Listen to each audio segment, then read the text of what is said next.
Hello again from My Front Porch.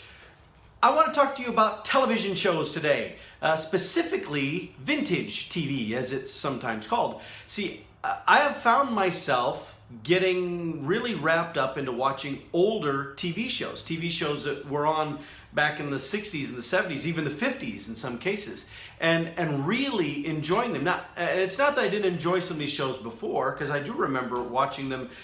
Some of them I remember watching as a kid with my parents, and enjoying them to an extent. But I mean, I'm really enjoying them now.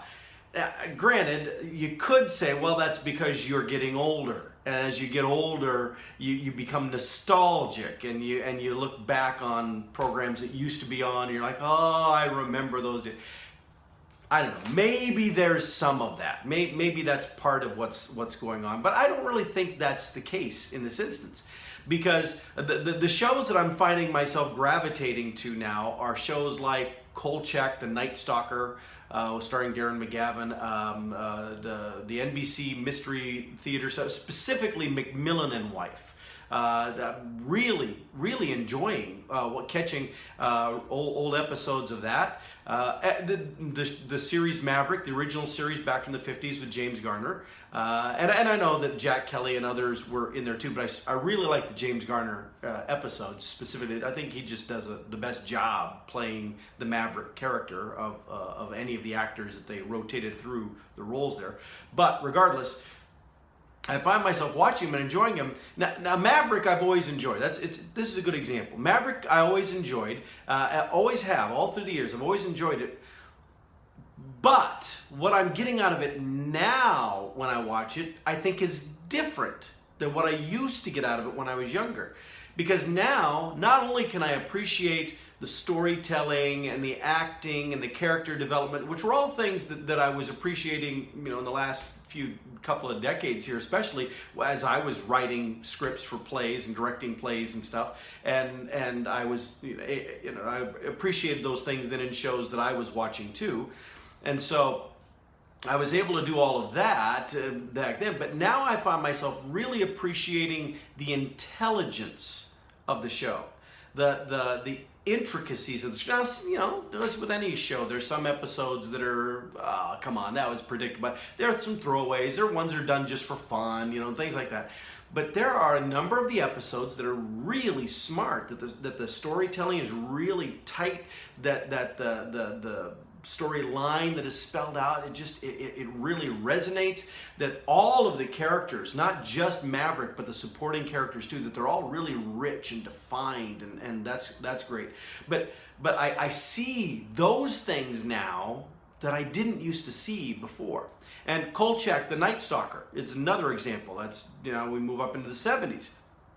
And I remember really enjoying the show. In fact, recently, I've been enjoying it so much now, though, that I found the series on DVD and bought the whole series. Whole series being one season. That's all it was.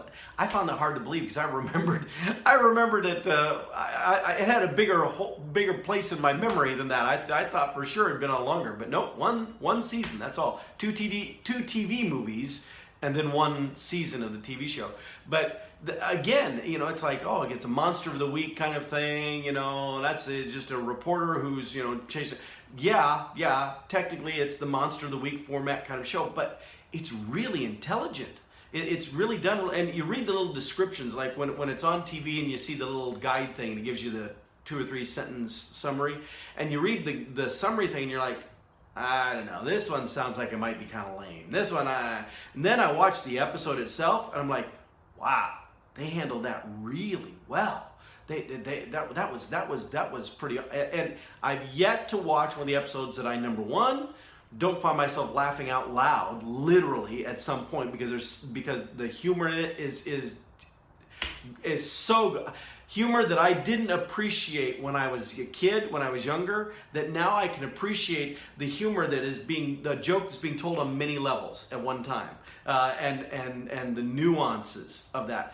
Smart writing, smart directing, smart acting. It's just, and the way that they would approach the monster of the week stories.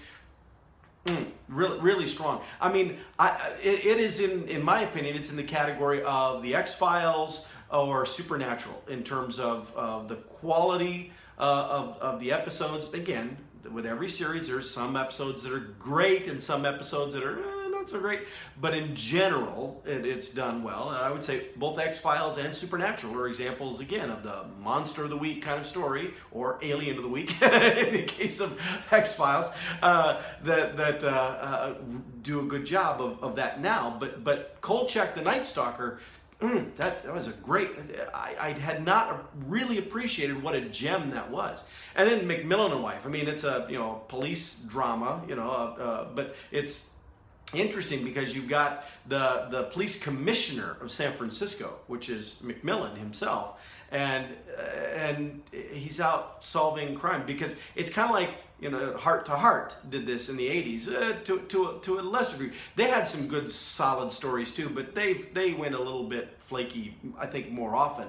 McMillan and Wife is a little bit presented that way though, because Commissioner McMillan and his wife Sally, that they're presented as being very well off, that they're presented as being connected with everybody at an upper level of society in San Francisco, because he's the police commissioner, and everybody knows him, he's well respected. Sally, his wife, is involved in all kinds of stuff, and there's all of these different things going on that, today I don't know that McMillan and Wife would work, because we've done such a and I want to be careful, I don't want to go into a different direction here, but we've done such a number on the 1%, as we call them, that I don't think that the way that Stuart McMillan is portrayed on the McMillan Wife series, I don't think that character would be seen as much a hero today. The same would be for the Hearts and Heart to Heart, or things like, those people were rich millionaire people that were out solving crimes and helping people, and back in the time they were filmed, that worked. Today our social dynamics probably wouldn't support that. But that element aside, McMillan Wife, very smart show, and that I clearly did not. I remember watching it, and McCloud and Columbo and all the NBC mystery movie shows. They would rotate those instead of it being a series of McCloud or a series of Columbo or a series of McMillan Wife. They would have these shows, these TV movie things basically, and they were in a rotation where one week it'd be McMillan Wife, then it'd be McCloud, then it'd be Columbo, then it'd be something else, but they would rotate these around. It's kind of an anthology kind of approach, which I think is brilliant, and they ought to do that again. They ought to bring that concept back, because anyway, I'll save that for another day, another topic, talking about why anthology shows can be better. But I remember watching McMillan and Wife and liking it, but I don't remember appreciating it to anywhere near to the extent that I am appreciating it now. So much so, I'm appreciated so much so that now I watch it and I look at Sally McMillan, played by Susan St. James, and I watch that character, Sally McMillan, and I think, now see, that's the perfect woman. That's the woman I want to find right there. I want a woman like Sally McMillan. I remember thinking that as a kid. But seriously, her character, all of the characters that show are so well developed. There's even Sergeant Enright, who shows up, randomly. He's Commissioner McMillan's right-hand man, and is always there, night or day. He's always in his suit. He's always he's kind of a Joe Friday kind of character, like the main character from Dragnet. I mean, he's always generally pretty serious or deadpan about stuff. He has a sense of humor, but it's really dry, and so he's an interesting character. But all of them in the show, the housekeeper that the McMillans have, and anybody like that. But even the guest stars, even just the throwaways, the people that they go out and talk to as they're trying to solve the crimes. The way they're portrayed, each one of them, it has life of their own, and I find myself just going, wow, this was really great TV. Now, it could be that I'm getting older, and so I'm appreciating the nostalgia, but I don't think that's it. I think I'm just appreciating really great TV. And maybe the reason I'm really appreciating great TV of the past is because there's really not so much great TV of the present. I mean, honestly, I cited Supernatural as a show that I watch consistently, and I think it's a pretty solid show, and I think there are, yeah, you know, 2 or 3 others that are pretty solid shows as far as smart writing and storytelling, but there aren't a lot of them. Not in my opinion, there are not a lot of them today. And so that being the case, maybe it's also a little bit, it's not so much nostalgia, it's more comparison. I'm looking at stuff that used to be on, comparing it to what's on now, and going, yeah, that was good stuff. It does seem like Hollywood has gotten lazy. It does. It seems like Hollywood has gotten very lazy, and now they want to crank out all these reboots. We've talked about reboots previously, but it's like they want to crank out reboots thinking that, well, if we just, you know, roll out this title again that people used to love, they're going to love it again. Well, no, not necessarily, because again, like I said, the Heart to Heart, McMillan and Wife, things like that, they probably wouldn't work today, not without significant retooling, and at that point, it's not even the same show anymore. There was that rumor recently about someone wanted to bring back things like the Jeffersons and All in the Family and shows like that. That died. The guy who originally produced those shows said, no, we're not doing that. And I think that's wise, because those shows would not fly today. They just simply wouldn't. They worked in the time they were in, but they wouldn't fly today. So it's a wise call on that.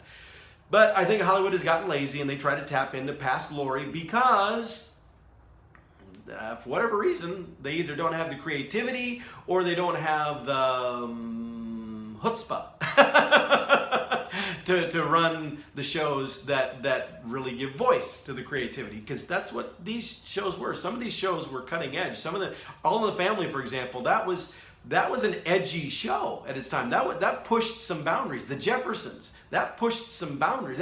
There were a lot of shows that pushed Good Times. Another example of a show, pushed boundaries big time, and they're all things we look back on and say those were good, smart television. Yeah, why don't we have smart television today? We have smart TVs and smartphones, but we don't have smart content. All right, well, that's about as deep and as thoughtful as I want to get today. With that, I'll see you next time. From My Front Porch.